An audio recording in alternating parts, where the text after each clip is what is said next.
Hello guys, કેમ છો બધા? Welcome back with my new recipe today.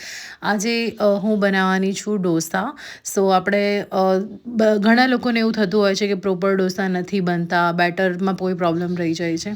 તો હું આજે તમારી સાથે શેર કરવાની છું બેટરની રેसिपी एंड देन डोसानी एंड चटनी एंड सांभर और also full dish of South Indian हम कैसे बनाएंगे. સો હું આજે તમારી સાથે શેર કરવાની છું. તો let's start with my new recipe and please subscribe my channel and let's start. So અહીંયા મેં એક તપેલી લઈ લીધી છે. એની અંદર આપણે 3 ભાગના ચોખા, મતલબ મેં 3 વાટકા ભરીને સેમ માપ રાખ્યું છે. એનાથી મેં ચોખા લીધેલા છે અને એ જ વાટકાથી મેં એક અડદની દાળ લીધેલી છે. તો આને આપણે સારી રીતે વોશ કરી લેવાનું છે જ્યાં સુધી એનું વ્હાઈટ પાણી નીકળી જાય, અને પછી એને આપણે પલાળી દેવાનું છે 4-5 કલાક માટે. તો હવે તમે જોઈ શકો છો કે મારી દાળ પલળી ગઈ છે અને સારી એવી આપણે હાથથી પ્રેસ કરીએ છીએ તો એ તૂટી જાય છે. તો મતલબ આપણું સારું એવું પલળી ગયું છે અડદની દાળ અને ચોખા. જો ચોખા પણ અહીંયા સારી રીતે પલળી ગયા છે. તો આ સમયે હવે આપણે એક મિક્સર બાઉલ લઈને એની અંદર આપણે ચોખા એડ કરી દઈશું જે પલાળેલા છે, અને 1 કપ પૌવા આપણે લેવાના છે પલાળીને. તો એનાથી છે ને કોઈ સારું એવું આપણું બેટરની કન્સિસ્ટન્સી આવશે અને આપણા ઢોસા સારા બનશે. તો અહીંયા મેં એવી રીતે કરીને બેટરને સારી રીતે મિક્સ કરી લીધું છે. ત્રણેય વસ્તુને આપણે સારી રીતે મિક્સ કરી લીધું છે. તો તમે જોઈ શકો છો કે મસ્ત રીતે ગ્રાઇન્ડ થઈ ગયું છે અને સરસ એવું ફ્લફી બની ગયું છે. તો અહીંયા તમે જો ઢોસાની કન્સિસ્ટન્સી આવી હોવી જોઈએ. અને પીસતી વખતે તમને પાણીની જરૂર પડે તો તમે થોડું પાણી જે આપણે ચોખા પલાળેલા છે એ યુઝ કરી શકો છો. પછી મેં એને ફરમેન્ટ કરી લીધું હતું 4 કલાક માટે. તો સરસ એવું ફ્લફી બની ગયું છે, ફરમેન્ટ થઈ ગયું છે. પછી આ સમયે આપણે એમાં સોલ્ટ એડ કરી અને સારી રીતે મિક્સ કરી દઈશું. દેન આપણે ગોઈંગ ફોર ધ સાંભાર.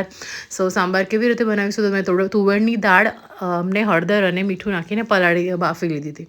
પછી અહીંયા આપણે સાંભારને વઘારીશું. તો એક પેનમાં ઓઇલ લઈને એમાં થોડું રાઈ દાણા, જીરા, હિંગ અને લીમડું અને આદુ મરચાંની પેસ્ટ નાખીશું. ધેન ઓનિયન નાખીશું અને સારી રીતે મિક્સ કરીશું. પછી તમારી ચોઈસના કોઈ પણ વેજીટેબલ એડ કરી શકો છો. અહીંયા મેં રીંગણ લીધું છે, સરગવો લીધો છે અને ધેન ત્યારબાદ અમે ટામેટાં એડ કરીશું. સો એને સારી રીતે મિક્સ કરી દઈશું. પછી એમાં મસાલો કરી લઈશું. તો આપણે સોલ્ટ એડ કરીશું, હળદર પાવડર એડ કરીશું, મરચું એડ કરીશું અને ધાણા જીરું એડ કરીશું અને ગરમ મસાલો એડ કરીશું. ઇફ તમારી પાસે સાંભાર મસાલો હોય તો તમે એડ કરી શકો છો, બટ મેં વિધાઉટ સાંભાર મસાલો જ કર્યો છે. પછી એને સારી રીતે થોડી વાર ચડવા દઈશું અને સારું એવું વેજીટેબલ થોડું ચડી જાય દેન આપણે એમાં આપણું દાળ જે આપણે બાફેલી હતી એ એડ કરીશું. પછી એને આપણે ટ્રાન્સફર કરીને કુકરની અંદર આપણે એમાં ગોળ અને આંબલીનું પાણી એડ કરીશું અને થોડા ધાણા એડ કરીને એને સારી રીતે આપણે ઉકાળીશું.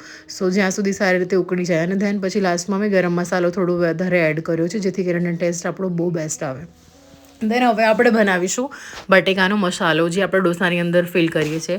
તો અહીંયા એક પેન લઈ લીધી છે. એમાં અમે રાઈ, જીરું, હિંગ, હળદર પાવડર, લીલા મરચાં અહીં અને ઓનિયન સારી થોડી એવી નાખી અને થોડા જ ટામેટા એડ કર્યા છે. અને તેને સોલ્ટ અને સારી રીતે એને સાતળવા દઈશું. પછી આપણે એમાં બાફેલા બટેકા જે છે એને મેં એડ કરી લીધા છે, મેશ પોટેટો. પછી એના ઉપર આપણે થોડો મસાલો કરી લઈશું, લીલા મરચાં and all. Then it's ready. અને નાવ આપણે બનાવીશું નાળિયેરની ચટણી. સો એમાં મેં કોકોનટ લઈ લીધું છે ફ્રેશ. એમાં 2-3 લસણ એડ કર્યું છે, ગ્રીન ચીલી એડ કરી છે અને થોડું 1 ચમચા જેટલું દહીં અને સિંગદાણા અને થોડું સોલ્ટ અને કોથમરી એડ કરીને એને સારી રીતે મેં ગ્રાઇન્ડ કરી લીધું છે. બસ તમારી પાસે જો દાળિયા હોય તો તમે એ એડ કરી શકો છો, બટ મારી પાસે અવેલેબલ નહોતા તો મેં સિંગદાણા એડ કર્યા છે. સો તમે જોઈ શકો છો સારી એવી કોકોનટની ચટણી પણ બનીને રેડી છે. દેન આપણે એનો વઘાર કરીશું. તો વઘાર કરવા માટે આપણે અહીંયા એક નાની પેનમાં ઓઇલ લીધું છે એન્ડ ધેન એમાં રાઈ એડ કર્યું છે. ધેન એડ કર્યા છે અડદના દાણા એન્ડ ધેન હિંગ પાવડર એન્ડ લીલો લીમડો અને એને સારી રીતે સાતડી દઈશું. અને પછી આપણો વઘાર રેડી છે. પછી એને આપણે ચટણી ઉપર એડ કરી દઈશું. સો યસ, તો આપણી ચટણી તમે જોઈ શકો છો કે સારી એવું આપણો વઘાર એડ થઈ ગયો છે. તો આપણી ચટણી મસ્ત એવી કોકોનટ ચટણી બનીને રેડી થઈ ગઈ છે. સો આ તમને ખાવામાં બહુ જ ટેસ્ટી લાગશે. ઇફ તમે ક્યારેક સાંભાર નથી બનાવ્યો તો બી તમે એને ચટણી સાથે બી ખાઈ શકો છો ઢોસાને. પછી અહીંયા આપણે બનાવીશું ટોમેટોની ચટણી. તો એના માટે એક પેનમાં મેં લઈ લીધું છે ઓનિયન લઈ લીધા છે અને ટામેટાના થોડા મોટા મોટા કરીને પીસ લઈ લીધા છે અને 2-3 કરી લસણની એન્ડ સૂકા લાલ મરચાં છે એ આપણે લેવાના છે. અને પછી એમાં થોડું ઓઇલ એડ કરી લઈશું ઉપરથી અને થોડું સોલ્ટ એડ કરીને એને સારી રીતે મિક્સ થવા દઈશું. બહુ વધારે આપણે એને નથી કરવાના કૂક, તો ખાલી થોડું આમ એનું થોડું મોઇસ્ટ નીકળે ને એ ટાઈપના તમે જોઈ શકો છો. આ ટાઈપના થાય એવું જ આપણે એને કરવાનું છે. પછી આપણે ગેસની ફ્લેમ ઓફ કરી દઈશું અને એને ઠંડુ કરીને ગ્રાઇન્ડ કરી લઈશું. તો આપણી ચટણી બનીને રેડી છે. એના ઉપર આપણે જે પણ ઓઇલમાં વઘાર કર્યો હતો એ આપણે આમાં એડ કરી લઈશું અને સારી રીતે મિક્સ કરી લઈશું. સો આપણી ચટણી, ટોમેટોની ચટણી બનીને પણ રેડી છે અને આ ખાવામાં બહુ જ ટેસ્ટી લાગે છે. So now we are going for the dosa. So dosa બનાવવા માટે મેં અહીંયા એક પેન, નોનસ્ટિક પેન લઈ લીધી છે. એના ઉપર સારી રીતે ઓઇલ ગ્રીસ કરીને ભીનું કપડું હોય નાનું એવું, તો એનાથી બી તમે આવી રીતે તવાને ઠંડો કરવા માટે પાણી અને એક વાટકામાં તેલ અને પાણીમાં એને બોળીને પછી સારી રીતે આપણે એને તવાને ગ્રીસ કરીને સારી રીતે એનું ઓઇલ પણ આમાં એબ્ઝોર્બ થઈ જાય એવી રીતે લઈ લઈશું. અને ધેન હવે હવે આપણું પેન થોડું ગરમ થઈ ગયું છે. તો એના ઉપર આપણે ડોસાનું બેટર નાખી અને એક જ ડાયરેક્શનમાં એને સારી રીતે આપણે ફેલાવી લઈશું ડોસાને. સો જેથી કરીને થોડો આપણો ડોસો પતલો પણ બને અને સારું એવું સ્પ્રેડ થાય. તો તમે જોઈ શકો છો એમાં સારી રીતે સ્પ્રેડ કરી લીધું છે ડોસાને. તો હવે આ સમયે આપણે એમાં એડ કરીશું ઓઇલ ચારેય કોર્નર પર અને વચ્ચે થોડું ઓઇલ સ્પ્રિંકલ કરી લઈશું જેથી કરીને આપણો ડોસો ક્રિસ્પી બનશે અને સારી રીતે ચડશે. અને આ સમયે હું એડ કરું છું થોડો મસાલો. આમાં કંઈ છે નહીં, મોસ્ટલી મસાલામાં તો મેં ગરમ મસાલો છે, લાલ મરચું છે, સંચળ છે અને મીઠું એને મેં એડ કરીને લીધેલું છે. અને પછી આવી રીતે ડોસા ઉપર મેં સ્પ્રિંકલ કરી લીધું છે.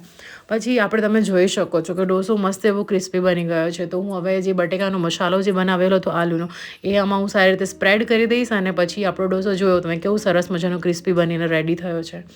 તો તમે જોઈ શકો છો કે સરસ એવો ક્રિસ્પી ડોસો બની ગયો છે. તો આને તમે થોડી વાર પછી પણ ખાશો તો બી આ એવું નહીં થાય કે થોડો પોચો થઈ જશે, કડક ક્રિસ્પી નહીં રહે, એવું પ્રોબ્લેમ નહીં આવે. સો અહીંયા હું એવી રીતે બેક ટુ બેક ડોસા બનાવી રહી છું અને આ સારો એવો પેપર ડોસો બનાવું છું. સો તમે જોઈ શકો છો કે એ પણ કેટલો સરસ ક્રિસ્પી બન્યો છે આપણો પેપર ડોસો બી. આને બી તમે, મારા હસબન્ડને એકચ્યુઅલી પેપર ડોસો વધારે ભાવે છે તો કેવો સરસ એવો બન્યો છે. હવે નાના છોકરાઓ છે તો એ લોકોને કેવું કે નવું ઇનોવેશન વધારે ગમતું હોય, તો એના માટે હું એક ક્યુટ એવું નાનું પેલું કહી શકાય ને આપણે બેબી ઢીંગલું કહીએ આપણે ગુજરાતીમાં એને, એ ટાઈપનું હું શેપ બનાવી રહી છું. સો એ થોડું ક્યુટ લાગશે અને નાના બેબીઝને એવું લાગશે કે આ કંઈક નવું છે તો એ લોકોને ખાવાની ઈચ્છા થશે, તો એ લોકો ખાઈ પણ લેશે સારી રીતે. તો મેં અહીંયા ટેડી બિયર ટાઈપનો ફેસનો શેપ આપ્યો છે ડોસાને અને એવી રીતે મેં એવી રીતે ડોસો બનાવી રહી છું. તો તમે પણ આવી રીતે તમારા ઘરમાં ઇફ નાના છોકરાઓ છે જે નથી ખાતા તો તમે આવી રીતે કરીને તમે એને ખવડાવી શકો છો. તો તમે જોઈ શકો છો કે કેવો સરસ ક્યુટ એવો બનીને ટેડી બિયર ડોસો બનીને રેડી થયો છે. સો યસ, તમે આવી રીતે પણ કરી શકો છો. સો કોઈ પ્રોબ્લેમ નહીં આવે, સારી રીતે બનશો. બેટરની બધી જ કન્સિસ્ટન્સી આપણે માપ લઈને કરીશું તો કોઈ પ્રોબ્લેમ નહીં આવે. સો જો તમે જોઈ શકો છો કે મેં ડોસા બનાવીને થોડો ટાઈમ થયો છે, હજી મારે 2-3 મિનિટ થઈ ગઈ છે, તો બી ડોસો કેવો સરસ એવો સ્મૂથ બનીને રેડી છે.